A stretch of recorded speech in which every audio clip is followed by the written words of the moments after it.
Camera और कलम पे बंदूक का पहरा है। जब जब भी आप बुलाओगे हम आएंगे। 6 तारीख में भी हम कहेंगे कि लोग यहाँ पे आएंगे। 6 तारीख का ये अधिकार मार्च जो 6 तारीख का है इसमें निकाल लेंगे। 13 महीने एक देश की राजधानी को घेरना ये ना कभी हुआ और ना कभी आने वाले टाइम पे कभी होगा। आप आरएसएस विचारधारा को नहीं मानोगे तो आपके खिलाफ आपकी प्रॉपर्टी, आपके कारोबार, सब चीज आपके बंद होंगे। एक आदमी देश में चिन्हित होगा। कई बार आने का वो हुआ भी, सुबह के टाइम पे हमने बताया तो इन्होंने मैंने करवा दी कि सुबह नहीं आना। उस टाइम पे टाइम नहीं लगा, लेकिन बड़ा संघर्ष इनका है। और इन्होंने जो गाजीपुर वाला बॉर्डर था, जब किसान आंदोलन हुआ तो 13 महीने ये और उनकी टीम पूरी, वकील साहब, प्रोफेसर साहब, ये सब लोगों का बड़ा साथ वहां पर रहा। जातिवाद का खेल देश में है, बड़ा हो रहा है। और हमने कहा भी है कि किसान की भी कोई जाति नहीं है, न मजदूर की कोई जाति है। गांव में रहने वाला किसान भी और किसी भी जाति का है। आप जाकर देखो गंगा के खद्दर में, आप जाओ वहां पे, ये तो कुछ लोग हैं कि जो शहरों में और उसके आसपास लोग आ रहे वही उसका लाभ लेते हैं। आप जाओ चौहान बिरादरी है, ठाकुर, अब देखे पहचान भी देगा कोई उनको। उनकी हालात देखो आप कि बहुत बुरी स्थिति में। तो जो गांव में है उसकी स्थिति खराब है। इसलिए गांव से जो भूमिहीन किसान थे वो निकल के और शहरों की तरफ, रोजगार की तरफ आ गए। गांव के लोग अब जमीन बेच रहे हैं अपनी। हमने कहा है कि मिट्टी में सने हुए हाथ, आप दिल्ली मखमली चौकट पे कहीं आप जाओ तो आप किसी भी जाति के हो, आपको देखो बैठा ले, आप मिट्टी में सने हुए हाथ लेकर आ जाओ। व्यवस्था खराब है जो सरकारों ने की, व्यवस्था खराब जो बिल्कुल यहाँ पे जो कहा है कि आरएसएस के लोगों का एक बड़ा एजेंडा चल रहा है। हमने बहुत दिन से कह रहे थे जब वहां आंदोलन चला कि कैमरा और कलम पे बंदूक का पहरा है, रोटी तिजोरी में बंद होगी, बड़े लोगों का रोटी पर अधिकार होगा, भूख के आधार पर रोटियों की कीमतें तय होगी। जैसे आप देख रहे हैं कि फ्लाइट का आप टिकट लो, ट्रेन का टिकट लो, पहले होता था कि भाई एक ही होता था।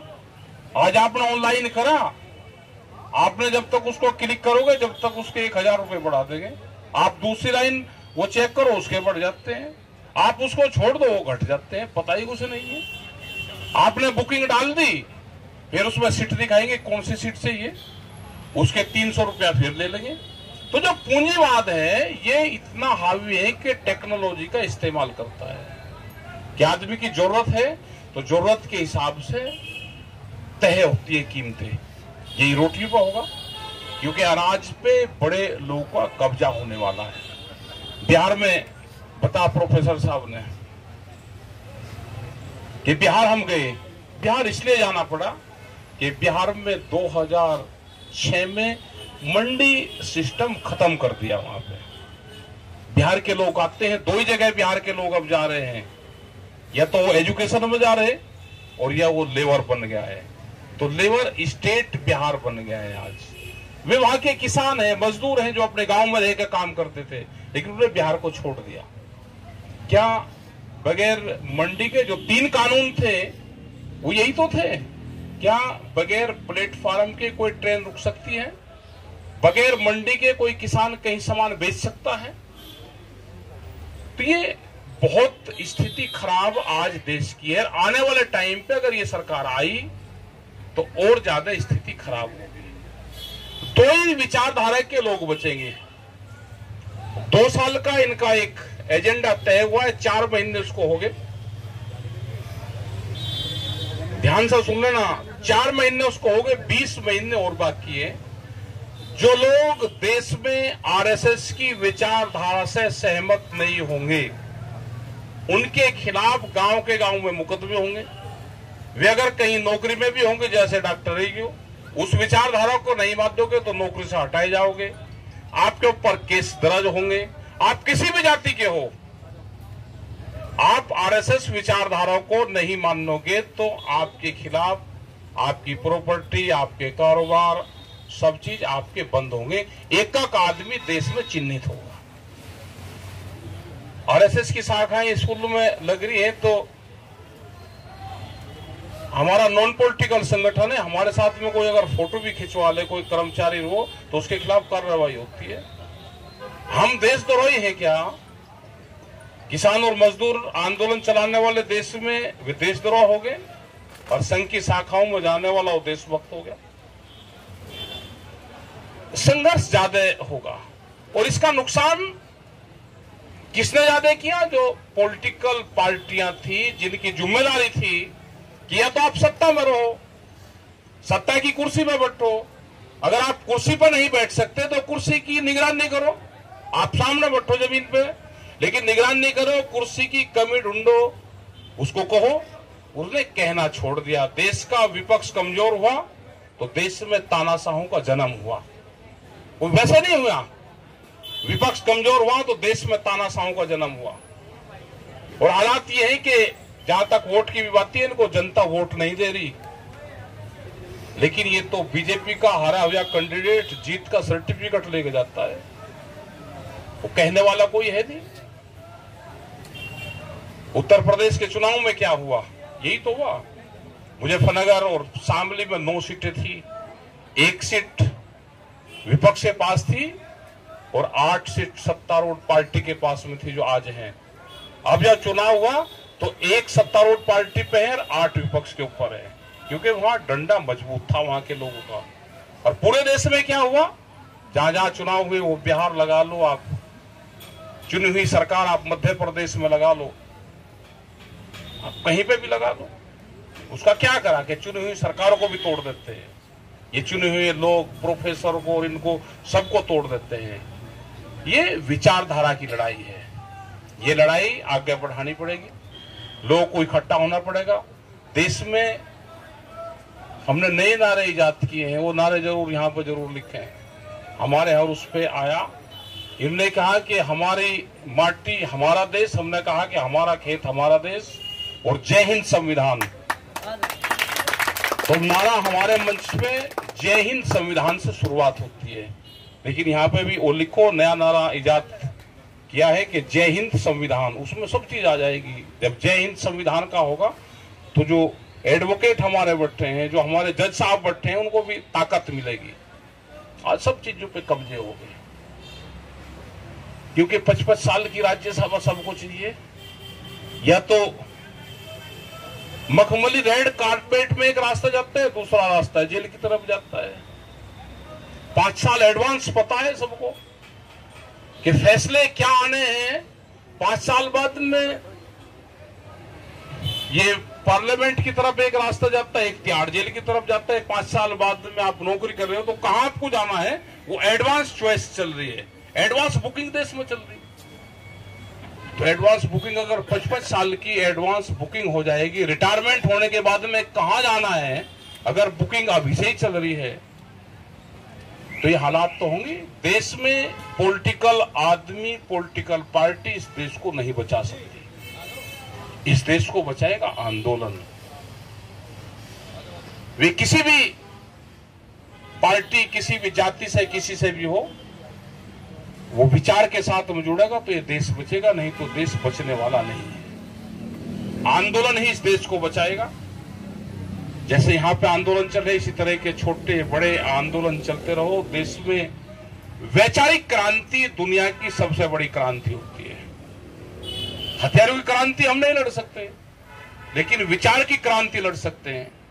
बाबा साहब ने एजुकेशन वैचारिक क्रांति से ही तो दिया था। आप वैचारिक क्रांति का फैलाव करो, वो फैलेगी और उसी से ही जीत होगी। और डॉक्टर साहब का जो केस है, दूसरे इस तरह के जो लोग हैं जिनका केस है, ये लड़ाई लंबी चलेगी। बहुत लोगों को आगे आना पड़ेगा, कंप्रोमाइज नहीं करना पड़े, वो संघर्ष करेंगे। 2 ही रास्ते जाते हैं। समर्पण एक अलग चीज होती है, किसी के प्रति समर्पण हो गया, सरेंडर और संघर्ष में से एक चुनना पड़ता है। तो डॉक्टर रितु ने तो संघर्ष चुन रखा है, सरेंडर नहीं चुना। तो आप संघर्ष करो, आप अपने लिए संघर्ष नहीं करो कि पूरे बिरादरी कौम जो दबे हुए लोग हैं ये संघर्ष उनका है। और जाति नहीं हो तो कुछ लोग हैं जो उसका फायदा उठाते हैं, जो उच्च पदों पर चले गए वे लोग उसका फायदा उठाते हैं। और भी वो चाहे ब्राह्मण हो चाहे वो हो, कहने को ही है, वे कहते हैं जी आरक्षण की लड़ाई आप सब लड़ रहे, हमारी हालात देख लो। आज भी कच्चे मकान टूटी हुई झोपड़ी उनके पास में है। वो तो कुछ लोग हैं जिनको शहरों में रह रहे, वहां रह रहे, उनके नाम पर उसका फायदा ले रहे, किसी को नहीं मिल रहा। वे भी निकल के आना पड़ेगा उनको भी, सबको। वे अपनी लड़ाई लड़ रहे हैं वहां पे। वे भी कहते हैं कि हम जातियों में हम मर गए, हम हैं उच्च जाति के और इलाज हमारा सबसे ज्यादा हो गया। कहने को वो है, इलाज हमारा सबसे ज्यादा हो गया। तो ये है कि लड़ाई लड़ो, आप बढ़िया लड़ाई लड़ रहे हो, आपके साथ में सब लोग हैं और आप क्रांतिकारी हो। हमको पता है कि आप हटोगे नहीं, आप समझौतेवादी नहीं हो। डॉक्टर रितु समझौतेवादी नहीं है। तो पूरा संघर्ष इन्होंने 13 महीने वहां पे किया। और जो सी धरती से आते हैं, इनका तो बड़ा परिवार पंजाब का आया और पंजाब के लोग कभी कभी जब आते हैं 13 महीने, अगर पंजाब उठ के ना आता तो ये आंदोलन हो नहीं सकता था। अगर गुरुद्वारे हमारे साथ ना होते, गुरु का आशीर्वाद साथ ना होता तो ये आंदोलन चल नहीं सकता था। जिस तरह से उन्होंने लंगर और वो चलाए, हम सब लोग दान पुण्य तो कर देंगे लेकिन जो व्यवस्था होती है वो नहीं चलती। जिस तरह से उनकी व्यवस्था थी वो चलाई। हरियाणा के लोगों ने पूरा उनका साथ दिया, खास करके खाप पंचायत थे, वो खड़ी होकर पीछे खड़ी रही। वे कभी मूवमेंट में, हमारे समझौतों में, मीटिंग में कभी नहीं आए। उन्होंने कहा कि ना, खाप पंचायतों का हमारा मतलब है कि आप खड़े रहो, हम आपके पीछे लाठी लेकर खड़े, आपको छेड़ेगा नहीं कोई। तो जैसे उनका सपोर्ट मिला, पूरा पश्चिम उत्तर प्रदेश, पूरा देश खड़ा हो गया। 13 महीने एक देश की राजधानी को घेरना, ये ना कभी हुआ और ना कभी आने वाले टाइम पे कभी होगा। सिचुएशन ऐसी थी कि सब लोग उस सिस्टम से जुड़े, उन चीजों को याद करते रहेंगे। आने वाले टाइम पे देखते रहेंगे कि एक बार इस तरह की क्रांति हुई थी। आज उसका दूसरा रूप हम ट्रैक्टर ले आए। पहले लोग ट्रैक्टर लेकर नहीं चलते थे, लेकिन आज एक बार कॉल कर दो वहां पे कि ट्रैक्टर से चलना, तो बच्चे घर वालों से भी पता नहीं करते, ट्रैक्टर जोड़कर अपने आप लेकर चल जाते हैं। अभी मुजफ्फरनगर में एक मामला हुआ तो उसमें करीब 2000 से ज्यादा ट्रैक्टर आए एक ही शहर में। हम जिधर को भी निकल जाते हैं, किसान मजदूर किसी भी उसका हो, वो सब ट्रैक्टर लेकर निकले, क्योंकि पूंजीवाद देश में हावी हो गया। 10 साल पुराना ट्रैक्टर टूटेगा, दिल्ली की गाड़ी टूटेगी, और प्रोफेसर साहब के पास में गाड़ी होगी। क्या 10 साल में आप कितनी गाड़ी चलाते हो? ज्यादा ज्यादा कैंपस में चला के, एक दिन किसी छुट्टी में किसी रिश्तेदार के घर पर चले गए। साल भर में जज, एडवोकेट, प्रोफेसर, डॉक्टर, इनकी गाड़ी 10-12 हजार किलोमीटर से ज्यादा एक साल में चलती। तो कितनी चली? 60-70 हजार किलोमीटर 10 साल में खत्म होगी। दूसरी गाड़ी लेगा तो जांच और होगी, कहां से लेगा है। तो जो जज हैं ये भी कहते हैं जी हमारी तो चलती नहीं, लेकिन हम आवाज नहीं उठा सकते। किसान का ट्रैक्टर, एक रोडवेज की गाड़ी कितनी चलती है और एक जज की गाड़ी कितनी चलती है। प्रोफेसर जिसको घर कैंपस में मिल गया उसकी गाड़ी कितनी चलती है। लेकिन ऐसा नहीं कि हम ही सब लोग दुखी है। दिल्ली पुलिस के डीसीपी ने कहा जी, हमने कहा जी आप इसका जो हमारी रिकवरी वैन है इसका इंजन चेंज कर देते हैं जी। अगर 9 सेकंड है इंजन चेंज नहीं, 10 साल में पूरी की पूरी गाड़ी चेंज होगी। तो कह रहे जी हमारा भी इलाज कर रखा। तो बोलने की किसी की हिम्मत नहीं है। बड़े कंपनियों को कैसे पूंजीवादियों को फायदा होगा, तो ये सारी व्यवस्था उनकी है। आप लड़ाई लड़ो, सब यूथ बच्चे सब आपके साथ में हैं। जब जब भी आप बुलाओगे हम आएंगे। 6 तारीख में भी हम कहेंगे कि लोग यहाँ पे आएंगे। 6 तारीख का ये अधिकार मार्च जो 6 तारीख का है इसमें निकाल लेंगे। और डॉक्टर ऋतु से सब लगाव करते, सब जानते हैं डॉक्टर ऋतु को। धन्यवाद। जय हिंद संविधान।